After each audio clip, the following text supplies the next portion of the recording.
Today I'm telling you a gorgeous and gruesome fairy tale from Iraq. It's about integrity and perseverance, and it's called The Girl Who Spoke Jasmines and Lilies. A merchant is really rich and has a huge ego problem, so he calls each of his 3 daughters in to say, "How is it I'm so wealthy and respected?" And the first 2 say what he wants to hear, which is, "Well, by your own doing." But the third one says, "Those and all of your blessings come from Allah." He says, "Well, since I'm of so little value to you, you can go live on the street and see what Allah does for you." She goes out with nothing but her trust in God and eventually meets this poor mule driver. He says, "I want to marry you, but I have nothing to give you." She says, "Well, you have nothing to give and I have nowhere to live, so let's get together." And he says, "The cooking pot has found its lid. We are a well-matched pair." And they get married. A year later, she gives birth to the most beautiful daughter anyone has ever seen, and they find out that when she talks, Jasmine and lilies fall out of her mouth, because nothing is impossible with the Almighty. The story says that where there was poverty, now there's prosperity. Because of this constant supply of jasmines and lilies, they're able to become rich, and they live in this amazing mansion.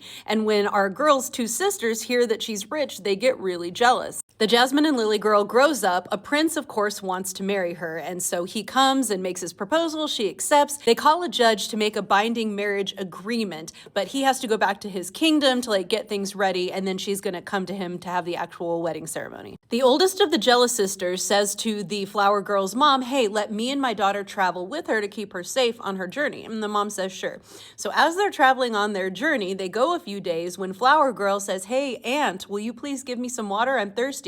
And the aunt's like, No, I'm not going to give you any water." Days pass, the girl's throat becomes dry, her mouth becomes hard as wood, she's begging for water, and finally her aunt says, "I'll give you water by and by, but first I'll have your right eye." Well, the girl's gonna die if she doesn't give it to her, so she lets the aunt cut out her right eye and gets a drink of water. Of course, time goes by, they travel more, again she begs for water, and she's like, "Only if you give me your left eye." She does. And so once she's got the left eye, the aunt says, "All right, no prince is gonna want you now anyway," and kicks her out of the caravan, leaves her alone in the wilderness. She wanders blindly until she finds this kind old man who's like, "Oh, I will take care of you." He brings her into the village and everyone's like, "Oh my God, don't bring this strange blind girl in here. You're going to bring trouble on us. It's another mouth to feed." But then when she starts talking and says, "Please have mercy on me," and they see the jasmine and the lilies, they're like, "Oh, never mind. She's awesome. Let her stay." Meanwhile, the evil aunt presents her daughter as the flower girl, and the prince is like, "Why do you look different?" And she's like, "I don't know. Some time has passed." He's like, "Why aren't lilies and jasmine falling from your mouth?" And she's like, "Things come and go, okay?"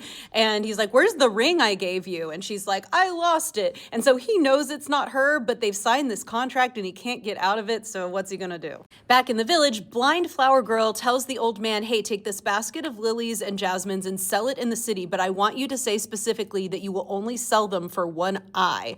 And so he goes out and he does that, and the aunt hears him and she's like, "I really need these lilies and jasmine so that we can trick the king and keep him interested in my daughter." So she cuts out one of her daughter's eyes and gets the basket. And he thought Cinderella's stepmom was bad cutting off the toes in the heel. So that night when the prince comes home, the daughter sits with her missing eye facing the wall, and she's like, "Look at all the jasmine and lilies that fell out of my mouth today." Of course, the next day the same thing happens. The man says, "No, I need another eye for more jasmine and lilies." So the mom cuts out her daughter's other eye and then has her lay in bed with a compress on, say, "Oh, I'm sick, but here's the jasmine and lilies." What happened to the eyes, you ask? Well, the old man took them back to our girl, who, with the blessing of God, put the eyes in her head and now has sight again. You think she'd go tell the truth to the prince, but she's not quite ready yet. Instead, she goes to work in town dressed as a dude and says that she'll drive the donkey to grind the millstone. And the way she does this is she takes a bath near the mill and takes off all her clothes and all her jewelry, and the donkey is so